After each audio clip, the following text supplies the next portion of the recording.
मुझे दुख इतना होता है कि तुम्हें कुछ भी नहीं मालूम। जोगी मन में मन मिजाज से हंसने लगा। मिजाज से माने को असं तर कधी हसताना पण असे सांगू तुम्हाला माणूस ओळखता येतो। माणूस कसा ओळखता येतो माहिती का प्रजापती साहेब? माणसाला ओळखत असताना कधीही महाराज ओळखायचा चेहऱ्यावरतून सांगता येते की हा माणूस वरच्यावरी हसतोय का मनापासून हसतोय। त्याचे डोळे सांगतात, त्याचं हसणं सांगते की हा माणसाच्या मनात आपल्याविषयी काय चालू आहे। साधारण फिल्म नाही, ऐका विषय काय और मन ही मन विचार करने लगे, अरे ओ चांदना तुम्हें देने के लिए आया हूँ। अरे क्या बताओ महाराज, त्या ठिकाणी सांगूना माता म्हणायला लागली, देवा मला काही मुलबाळ होत नाही, काहीतरी संतान पाहिजे। त्यावेळेस महाराज एक आंब्याचं फळ दिलं। कोणी? शिवजींनी आंब्याचं फळ दिल्यानंतर सांगितलं खाऊन घे। महाराज सांगतात आंब्याचं फळ दिल्यानंतर तो जोगी बाबा भिक्षा घेतली नाही आणि सांगायला लागला की एकदम भिक्षा मागण्याकरता येईल तुझ्याकडे, त्या दिवशी भिक्षा घे। निघून गेला आणि जात असताना महाराज काय सांगावं, का सुंदर वातावरण असावं आणि त्या खेडे गावामध्ये त्याने चिमटा वाजवत निघावं आणि म्हणावं अलग निरंजन हे अलग निरंजन अलग निरंजन हे अलग निरंजन हे अलग निरंजन अलग निरंजन हे अलग निरंजन।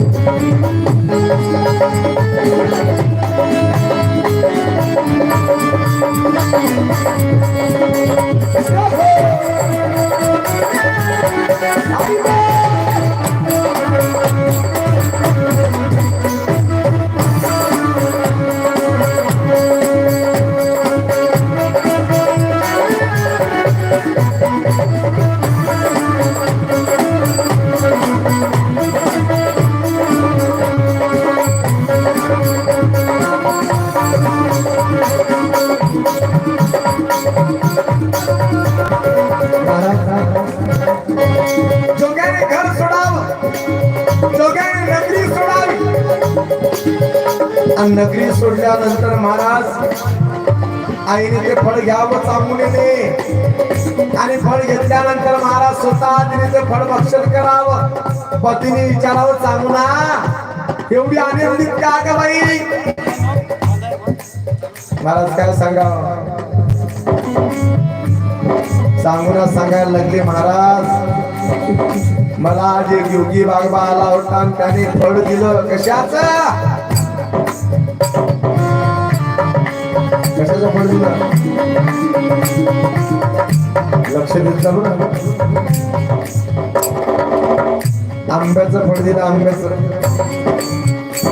सध्या योगी लोकांची लय हवा आहे बरं, लय हवा आहे। साधारण खेळ नहीं, क्योंकि उनका सारा तत्व एक ही होता है, हिंदू हिंदू हिंदू।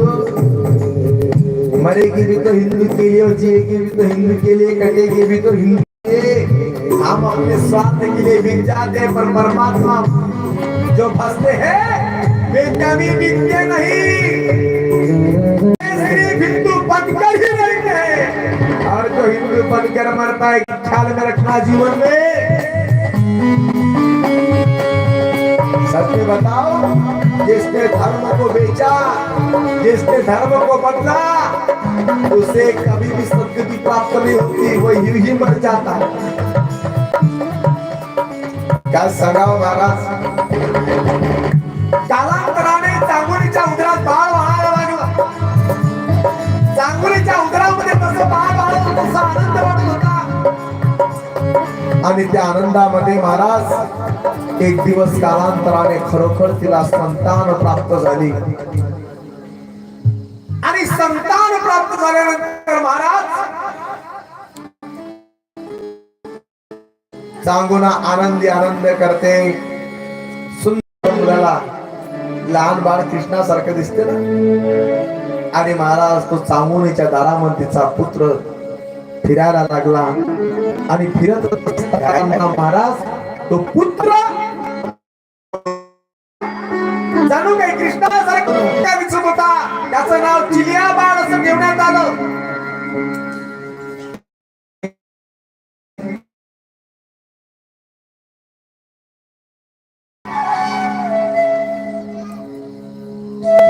आजपर्यंत ज्या ज्या आईचे मुलं यशस्वी झाले त्यांचा मागचा इतिहास बघा. त्यांनी त्यांच्या मुलांना देवाजवळ नेऊन धर्म शिकवला आधी, त्याच्यानंतर मुलं यशस्वी झाली. धन्य आहे तुमची कॉलनी की तुमच्या कॉलनीमध्ये हे युवा मंडळ महाराज श्रीमद शिव महापुराणाचं आयोजन करते, दरवर्षी आयोजन करते. सांगू तुम्हाला, या लोकांना तुम्ही भरभरून असा प्रतिसाद द्यायला पाहिजे आणि भरभरून मदत करायला पाहिजे. सांगू तुम्हाला, साधारण खेळ नाही.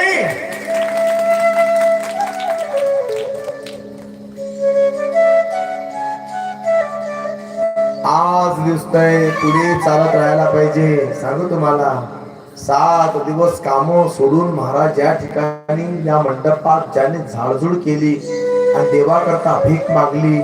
मी माझा स्वतःच तत्व सांगतो, देवाकरता ज्याने भीक मागली ना, परमात्मा त्याच्या संसाराकरता भीक मागून परिपूर्ण करतो. ही देवाची पावर आहे. ज्याने देवाकरता भीक मागून देव परिपूर्ण केले, जीवनात कधी त्याच्या संसारात भीक मागण्याची पाळी आली नाही. ज्याने देवाकरता भीक सुद्धा दिली नाही आणि वाईट बोलला, लक्षात असू द्या, त्याला बरबाद केल्याशिवाय माझा देव सोडत नाही. आणि ज्याने डुप्लिकेट पणा केला, कसा काय काय राहता ना, गधे को दिया मान न गधा गया आसमान, असे लेसले बरबाद करून सोडले माझ्या देवा. चांगल्या चांगलेच असा डंगरा फसाडला ना, अशा गाड्या पंक्चर केल्या की त्याच्या गाड्याचा पंक्चर जोडणारा कोणीच भेटत नाही.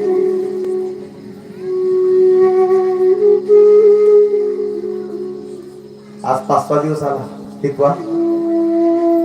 सांगू तुम्हाला, मी असं एक दिवसही त्यांच्या मुखातून चिंतन ऐकू नये की वर्गणी मागायला जायचं आहे की वर्गणी मागायचं आहे. मागता की नाही? मागत नाही का? ज्याला आणून दिली ते दिली.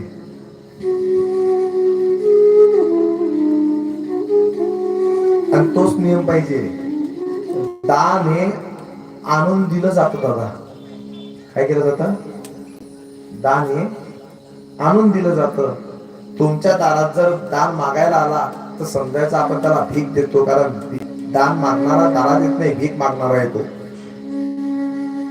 दान हे नेऊन दिलं जातं आणि धर्म मंडपात आणून जर तुम्ही दान करून दिलं ना, सांगू तुम्हाला, हा साधारण नाही, हा रुद्रयाग आहे. आणि रुद्रयाग मध्ये ज्याने दान केलं ना, भरभरून दान करा की जीवनात महाराज कधी कमी पडायला नको. ते तर त्यांच्यापासून असं वस्तू आणतायत, तुम्हाला काय सांग. आज एकच वस्तू होती पूजेमध्ये, मी पाहिली ती वस्तू आणलेली होती. कदाचित तुम्हालाही सांगलं नसेल लालू महाराजांनी. 6,500 रुपयाची वस्तू होती. एकच वस्तू होती, 50 जिऱ्या. किती रुपयाची?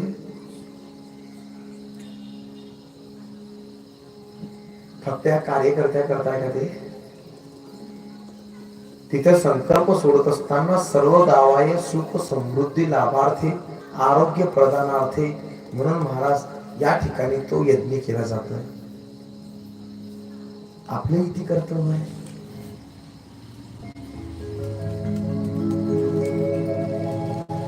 सांगू तुम्हाला, साधारण खेळ नाही.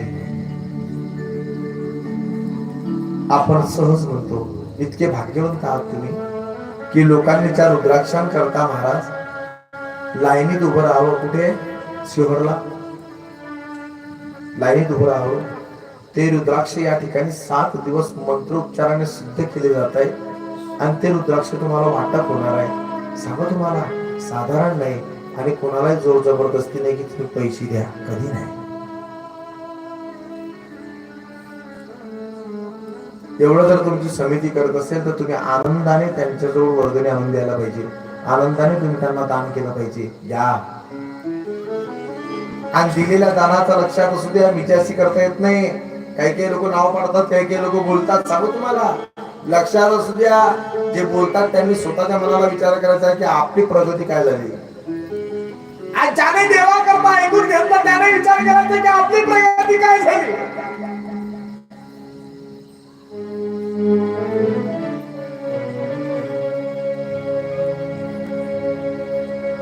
दानात दान महादान तत्व हे काय. इथे जर तुम्ही अन्नदान केलं तर महाराज त्याचं दान झाल्यानंतर त्याचा महाप्रसाद होतो आणि ते महादान ठरलं जाते. ज्या दानाला तुम्ही देतात त्या अन्नाची लोक पाया पडतात आणि मग भोजन करतात. सांगू तुम्हाला, एवढं महाप्रसाद म्हणून ते संबोधलं जात आणि तो रुद्रयागचा महाप्रसाद म्हणून संबोधलं जाईल. साधारण तत्व नाही.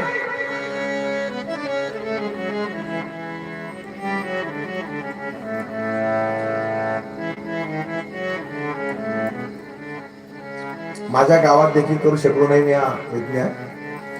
माझ्या गावात फक्त रुद्र अभिषेक होता 8 दिवस, रुद्रयाग नाही.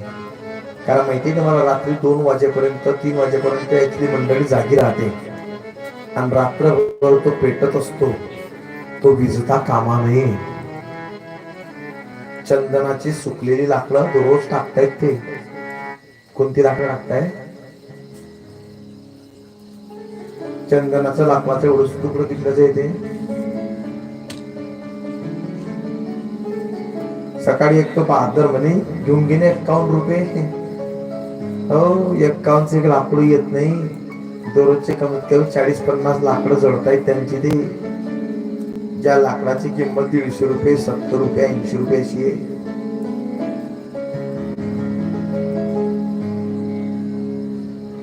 साधारण खेळ नाही.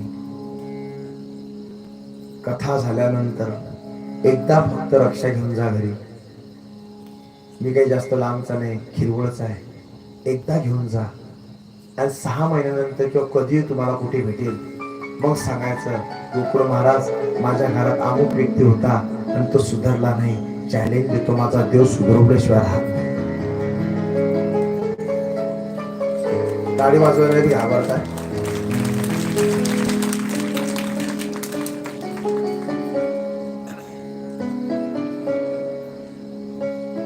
एका गावला यत्न केला, एका व्यक्तीने टाइमपास करत नाही तर देवाचे प्रयोग सांगतोय, देवाची ताकद सांगतोय. एका व्यक्तीने छळ केला, छळ. एकाने यज्ञ ठेवला होता, त्यांचा यज्ञ फेल व्हायला पाहिजे म्हणून त्याने काय केलं माहितीये का, असं टाकतात सामुग्री अशी. साऊंडवाले देखील होते, अशी सामुग्री टाकतात ना, तर त्या बाईने अशी धरायची आणि अशी फेकायची. 2-3 वेळेस मी गेलो, ताई असं करू नका प्लीज. टाकत राहिली, टाकत राहिली, टाकत राहिली. सांगू तुम्हाला, नित्य नियम तिने 3-4 दिवस तसंच केलं. कथा संपली. तिने महाराज जे स्थापित केलेले कळस होते त्या कळसांवरचं नारळ फिरून दिले होते आणि एका व्यक्तीने ते पाहिलं होतं आणि त्या व्यक्तीने सांगितलं, म्हणे महाराज हिने सर्व कळस खंडित करून टाकले. सांगू तुम्हाला, ज्या हाताने कार्य केले होते ते हात डायरेक्ट काम करणे बंद केले आणि त्यांच्या नसा काय झालं काय नाही, हात काळे पडायला सुरुवात झाली. शेवटून स्वतःहून तिने माझ्याकडे पाप सांगितलं, महाराज ज्या व्यक्तीने यज्ञ ठेवला ते आमचे भाऊबंद आहेत, त्यांची माझी जमत नाही म्हणून मी असं कृत्य केलं होतं. सांगू तुम्हाला, तिला सांगितलं घेऊन जा यज्ञातली रक्षा. जरी पाप करले असेल बापाला सांग आणि सांग म्हणा देवा माझ्याकडून चूक झाली. लावली महाराज, फायदा पडला, आराम पडला. पण तिला सांगितलं बघ, त्याच्या पुढे जर केलं, एकदा माझा बाप माफ करतो, दुसऱ्यांदा माफ करत नाही. काल आपल्या मित्रमंडळीला देखील सांगितलं, पायाने लाकूड तोडायचं नाही, काडी तोडायची नाही. साधारण काम नाही बाबा ते. आणि या भूमीची खंडुदाता काहीतरी वेगळीच ताकद आहे. हा माझी मार आहे. परमात्मा दिसता नाही, परमात्मा दिसत नाही, परमात्मा जाणवतो.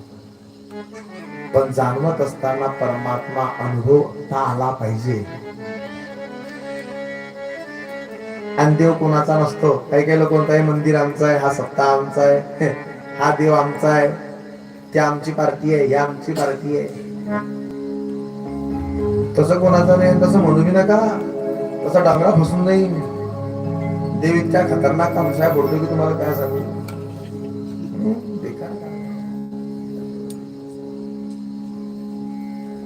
देव वाटू नका, धर्म वाटू नका. बटेंगे तो कटेंगे प्यारे, और एक रहेंगे तो जिएंगे प्यारे. अफगाणिस्तान मधले चांगले चांगले आमदार खासदार पडून येत राहिले भारतात. करोडोची प्रॉपर्टी होती, करोडोची संपदा होती. त्या लोकांनी धर्माची बेईमानी केली, एकी राहिली नाही. शेवटी आतंकवाद्यांनी असं किद्रवलं की शेवटी देश सोडून पडून जावं लागलं. प्रत्यक्षाने अनुभवला लोकांनी. तो कोणत्याही जातीचा असू द्या, तो आपला आहे. ज्याने भेद केला त्याला सांगाय सरळ आहे.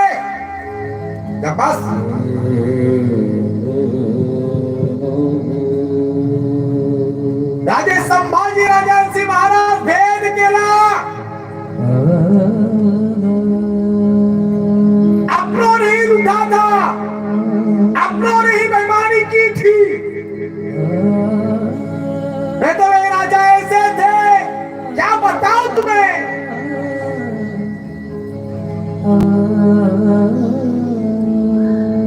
सिंहाच्या जबड्यात हात टाकून सिंहाला फाडणारा राजा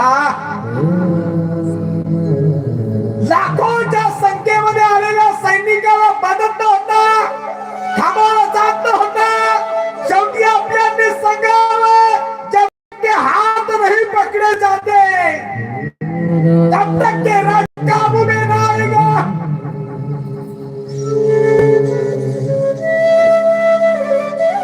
आजही रायगड सांगतोय, आजही महाराज प्रतापगड सांगतोय, आजही शिवनेरी सांगतोय, आजही सिंहगड सांगतोय.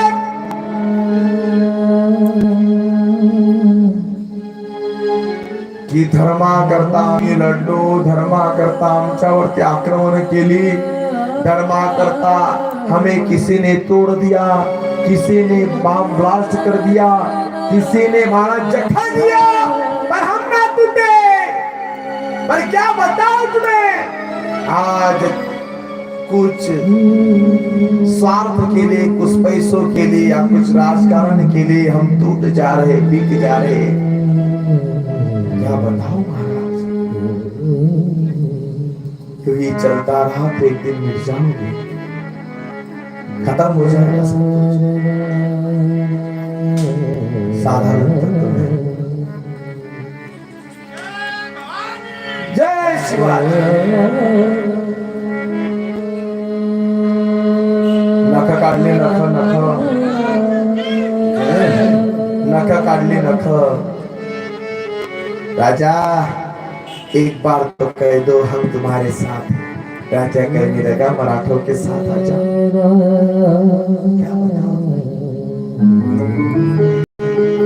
खून बह रहा था, रक्त खाली पडत होतं, रक्त सागत होतं. त्या मातीला जणू काही थरकाप सुटावा. त्या शिवांचं रक्त पडताना थरकाप सुटावा. त्या शिवांचं रक्त पडताना त्या मातीला शहारा यावा, मातेला टहास करावा की धर्म डुबतोय, धर्म बुडतोय, आज धर्म नष्ट होतोय.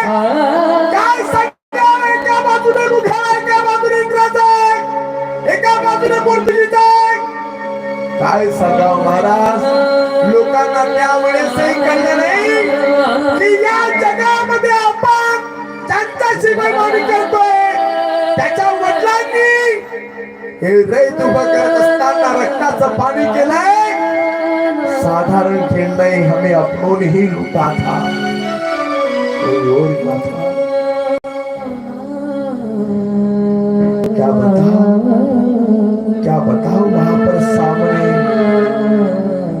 सारे के सारे असे असे होते महाराज, मरण पत्कारे पण साथ सोडणार नाही. आजही तसंच राहा, मेला चालेल पण ज्याचा हात पकडलाय मित्र म्हणून त्याला सोडणार नाही. तरच टिका, नाहीतर टिकावं लागणार नाही. लक्षात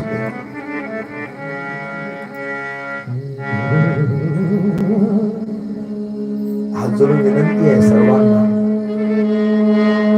पैसा खूप आहे, धनसंपदा खूप आहे, शिकलेले खूप आहात. मुलींचे लग्न वेळेवरती करा, वेळेवरती करा.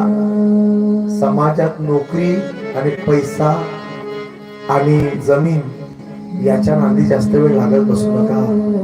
एखाद्याने मुलीविषयी काही सांगत असेल तर ऐकून घेण्याची मनस्थिती ठेवा, ते ऑब्झर्वेशन करा आणि त्याच्यानंतर महाराज जे काही त्याचा रिझल्ट दिसेल त्याच्यावरती मग टिप्पणी करा की नाही खरोखर आपली मुलगी चुकीची आहे का चांगली आहे. बाप चुकी आपल्या मुलीचे मान्य करत नाही, परिणाम वाईट होत आहे. लक्षात असू द्या. एकीकडे समाजातली मुलं कुवारी मरत आहेत आणि एकीकडे समाजातल्या मुली निघून जात आहेत. फार वाईट वाटतंय, फार दुःख वाटतंय, फार खेद वाटतोय. साधारण नाथ हवे राजा.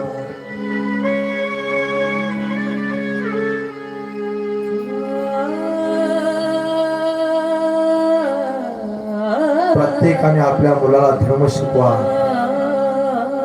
येताना हात धरून धरून इथे आणा आणि सांगा त्याला की हा धर्म आहे माझा. सांगा त्याला की गीता ही धर्मग्रंथ आपल्या हिंदूंची.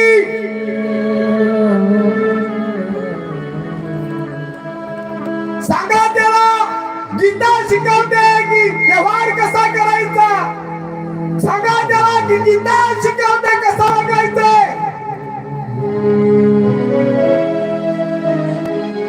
हमने तो सिर्फ गांधी जी का विचार अपने सामने रखा कि अभी कोई एक गाल पे मारता है तो दूसरा गाल आके कर दीजिए. पर महाराज हमारी गीता कहते यदि कोई बार बार तकलीफ देता हो तो तकलीफ सहन करना भी पाप है.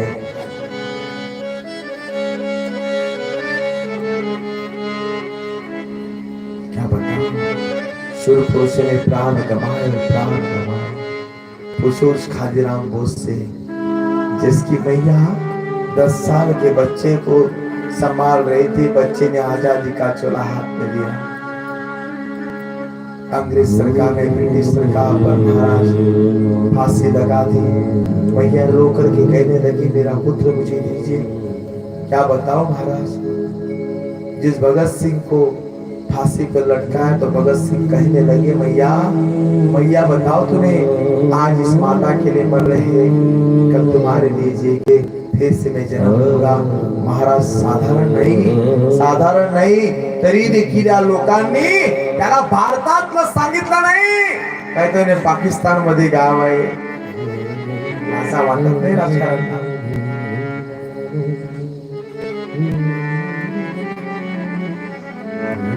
सांगू तुम्हाला सत्य सांगू जात. काही वेळेस का बोलत नाही त्याचं कारण असं आहे की काही वेळेस आपलेच माणसं असतात, आपलेच दात ना आपली जीभ राहते. चावा जर घेतला तर आपल्याच जीभने लागेल, त्याच्यामुळे माणूस बोलत नाही. जाऊ दे बा कशाला बोलायचं. नाही तर प्रत्येकाकडे एवढी ताकद असते की तो कामशेत मारू शकतो. त्याच्याकरता जगामध्ये हुशार बनण्याची गरज नाही. आपण धर्म शिकवा. हा तो देश आहे कोणता, तो देश आहे कि जाते समय कहते थे कर चले हम फिदा जानो तन साथी, अब तुम्हारे हवाले वतन सदा. हम पिता साथियों तुम्हारे हमारे वतन साथियों चले पिता जनतन साथियों अब तुम्हारे हमारे वतन साथियों।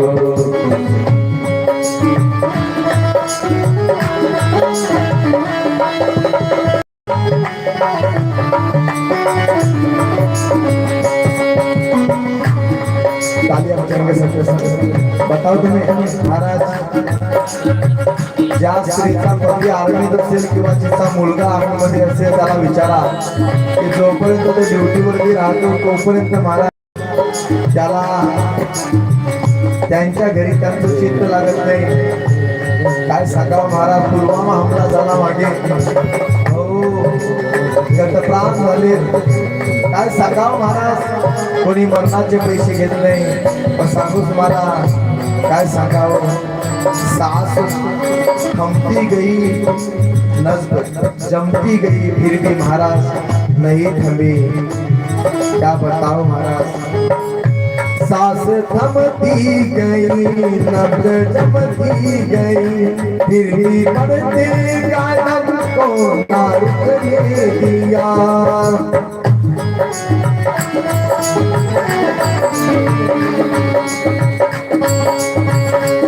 गए सर हमारे तो चिदम नहीं सही माल का जितने दिया मर तेरा बाबन साथियों अब तुम्हारे हवाले वतन साथियों घर चले हम पिता जनतन साथियों अब तुम्हारे हवाले वतन साथियों। साथियों अब तुम्हारे हमारे वतन साथियों।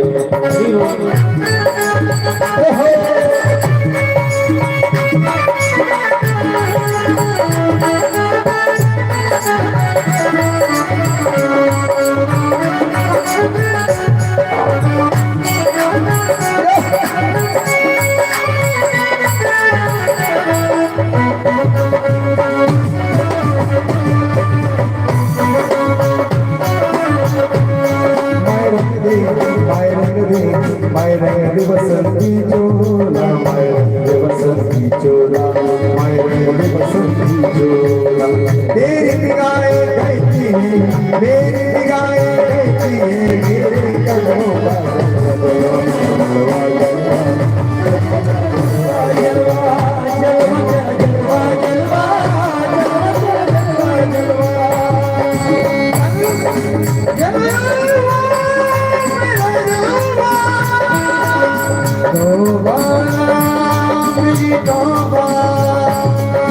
मेरी निगाहें कहती हैं मेरी निगाहें कहती हैं मेरे कदमों का जलवा जलवा जलवा जलवा जलवा जलवा जलवा जलवा।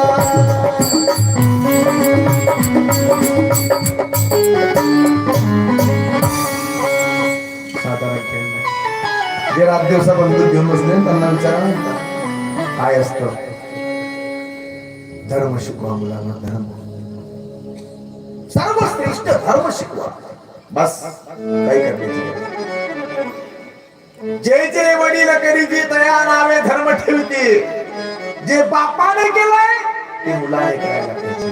आपल्यातही काही जवान या ठिकाणी उपस्थित आहे, सांगू तुम्हाला त्यांनी दाखवलं होतं मला त्यांच्या हातापायावरती बऱ्याचशा ठिकाणी लागलेलं आहे, बऱ्याचशा ठिकाणी शिवलेलं आहे। काय सांगा आयुष्य रिटायरमेंट घेतली त्यांनी, साधारण खेळ नाही जीवन जगणे।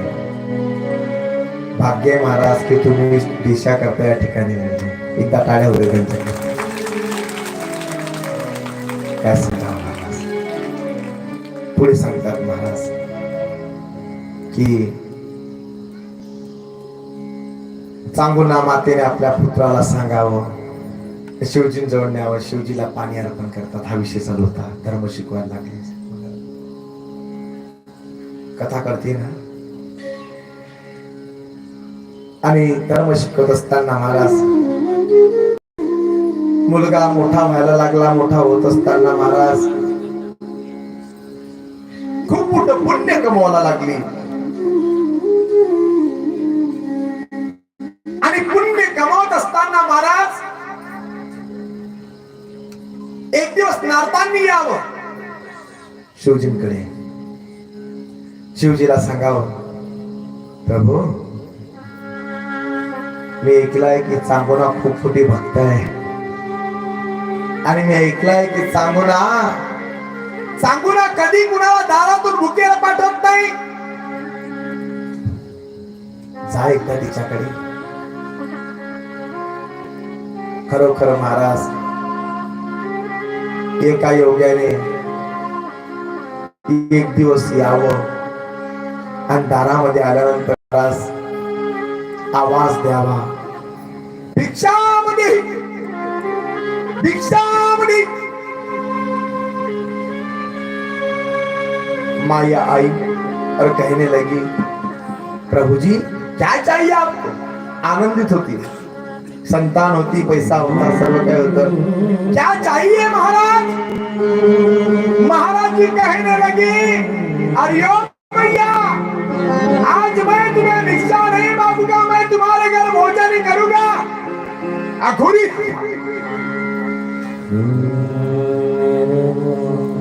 मैया कहने लगी, तुमको जे मांग लो मैं देते रहोगी. आप बोलिए महाराज क्या चाहिए? खाली भोजन तो चाहिए. देख लेना मैया, यदि पूरा ना कर सकी तो मैं तुम्हारा सत्हरण कर लूंगा, पाप में पड़ जाओगी. धर्म काय असतो ऐका, धर्म आणि देवाशी एकनिष्ठ होणे काय असते ऐका. साधारण घेण नाही. जगाच्या कल्याणा संतांच्या विभूती देह कष्टविती परोपकारे,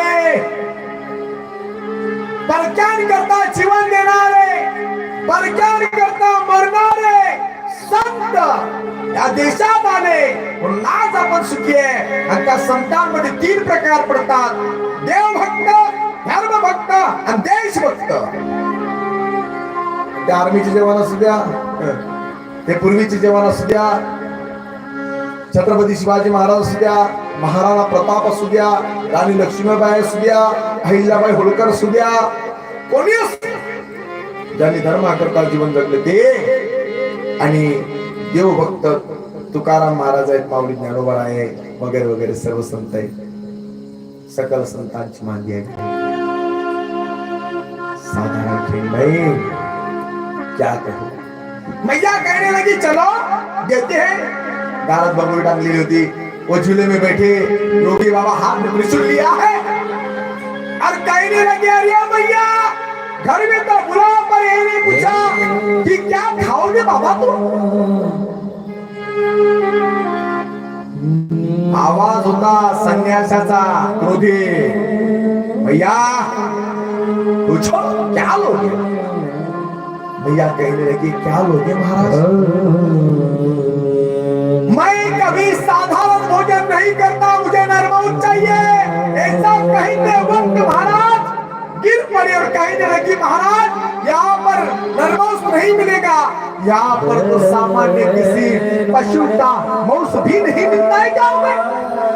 और गाँव में मैं कहाँ से नरमई दूं. बोलने लगे, अरे भैया नहीं होता था तो कह देती, मैं बाहर के बाहर चला जाता. सतमहर लूंगा तो देख लो क्या बात है. मन ही मन विचार करने लगी, महाराज कहाँ से लाऊं मैं तुम्हारे लिए और कैसा लाऊं.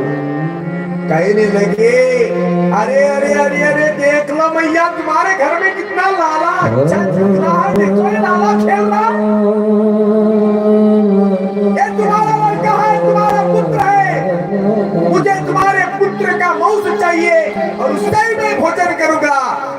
कहते ही मैया रो पड़ी और कहने लगी, अरे ओ महाराज, एक सन्यासी बाबा का आशीर्वाद है, एक सन्यासी बाबा ने दिया है, क्या बताओ तुम्हें कोई संतान नहीं थी, एक अकेली संतान है, तुम मांग लोगे कैसा चलेगा?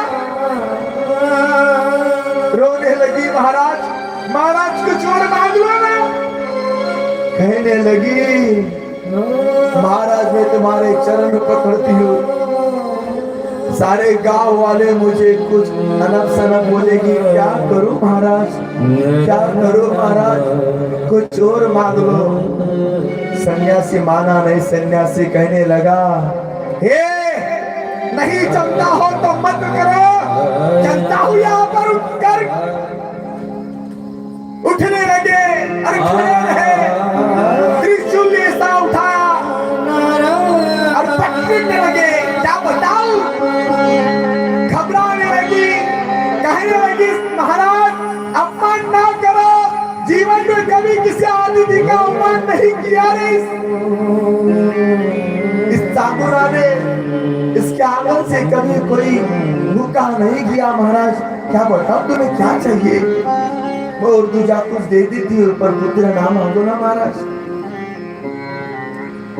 मेरा पुत्र बहुत दिनों के बाद हुआ है, कुछ और मांगो महाराज। कहने लगे, चरण पकड़ने लगे, महाराज ए चामुंडा, जमता नहीं तो क्यों हमें क्यों घर में बुलाया? सब भर लेंगे तुम्हारा, चलते हैं। मैया कहने लगे, रुक जाओ रुक जाओ रुक जाओ, अरे बैठो। घर में गई, हाँ बोल दिया, महाराज तुम्हारे भोजन का प्रबंध हो जाएगा, कुछ क्षणों में मैं मेरे पुत्र को तुम्हारे सामने पेश करती हूँ। महाराज क्या बताओ, घर में गई, दीवार से खड़े होकर के रोने लगी, कहने लगी, ए शिव, ए प्रभु, ए भोले, तूने ऐसी कैसी आजाद पर बहाल दी कि मेरे आंगन में कोई सन्यासी आता है और मेरा पुत्र मांगता है। प्रभु प्रभु कौन सा पाप किया है रे मैंने, क्या आज एक माँ होकर भी एक माँ को अपना पुत्र मारना पड़ेगा, एक माँ को अपने पुत्र के मुख पर तलवार चलाने पड़ेगी। रोने लगे। रोते समय महाराज गुरु जी आए, कहने लगे, जब पाठशाला में थी गांव में घर पर आते थे गुरु जी लोग, आए और गुरु जी कहने लगे, अरे चिलिया चलो पाठ का टाइम हो गया, पाठ का वक्त हो गया, चलो। पाठ सुनाने लगे तो कहते, माँ माँ सबसे बढ़कर है रे।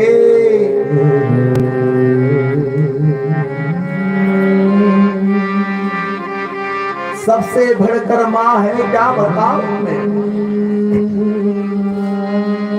रोने लगी। गुरु जी का ये बहुत बड़ा प्रभावशाली शब्द निकला, खुद के पुत्र के लिए माँ मर जाते पर कभी पुत्र को मरने नहीं देती, वे माँ होती है। इसलिए ये शब्द जब माँ के कानों में घुसा तो माँ रोने लगी, कहने लगी, गुरुजी क्या बताऊं तुम्हें, जिसके लिए माँ को मरना है वो माँ के लड़के को मारने जा रही है। क्या बताओ, घर में शिवालय था, शिवालय में गई, कहने लगी, प्रभु प्रभु मुझसे बहुत बड़ा अनर्थ हो रहा है। एक तरफ धर्म खड़ा है, एक तरफ एक साधु पुरुष मेरे आंगन में खड़ा है, एक तरफ एक सन्यासी बाबा मेरे सामने खड़ा है, दूसरी तरफ मेरा पुत्र है और मैं शिव तुम्हारी बहुत बड़ी भक्त हूँ। प्रभु मैंने कभी जीवन में कौन सा पाप नहीं किया, आज मेरे सामने इतना बड़ा अनर्थ होने जाएगा कि मैं खुद के पुत्र को मारूंगी, क्या बताओ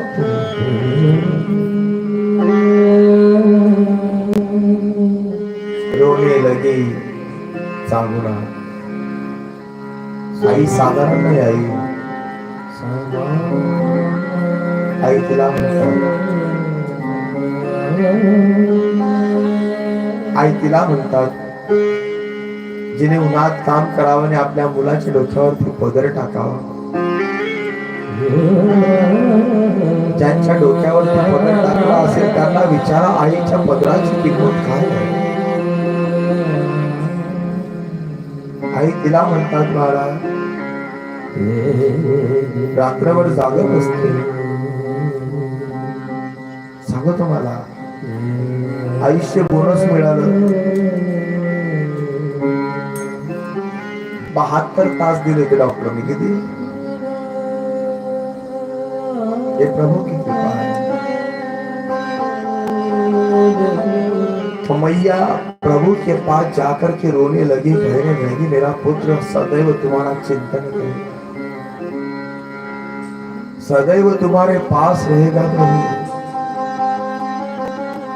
जिस माँ ने महाराज क्या बताओ सारा जीवन दूसरे के आंगन में जाकर के काम करना और महाराज अपने पुत्र को पालना, उन लोगों से पूछना कि माँ की कीमत क्या होती है. क्या बताओ, सच में बताओ महाराज, साधारण तत्व नहीं है माँ. एक बार एक पुत्र की माँ अपने पुत्र को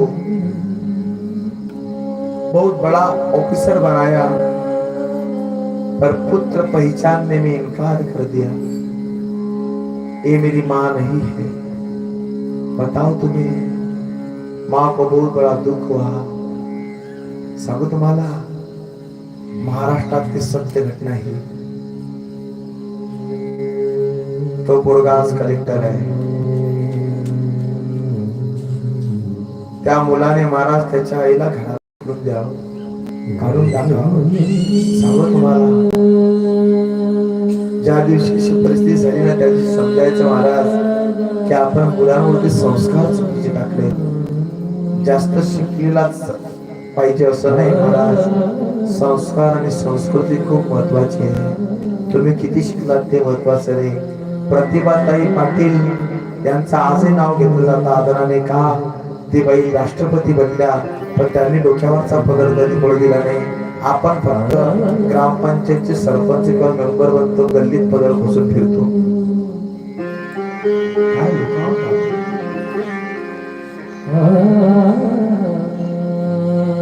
ते बाई राष्ट्रपती बनल्या, राष्ट्रपती डोक्यावरचा पदर पडू दिला नाही. तिने दर्शन दिलं कि भारत की नारी कभी भी महाराज सिर का पल्लू गिरने नहीं देती. साधारण नहीं. कोई सम्मान देता हो ना देता हो, हम खुद सुधरो. दूसरे को सुधराने के लिए चाहोगे तो हम बुरे बन जाओगे. अरे बुरा देखकर मैं करो, बुरा मिला नहीं, कुछ खुद को सुधराओ, फिर बात दूसरे को सुधराने के लिए जाना. मी जर स्वतः विमलची पुडी खाल्ली, दारू प्यायला लागलो, लोकांना सांगितलं विमलची पुडी खाऊ नका, दारू पिऊ नका, लोक म्हणतील महाराज तुम्ही सुधरा.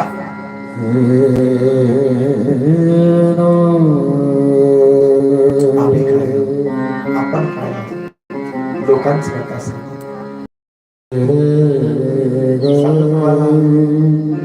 गरीबांना आश्चर्य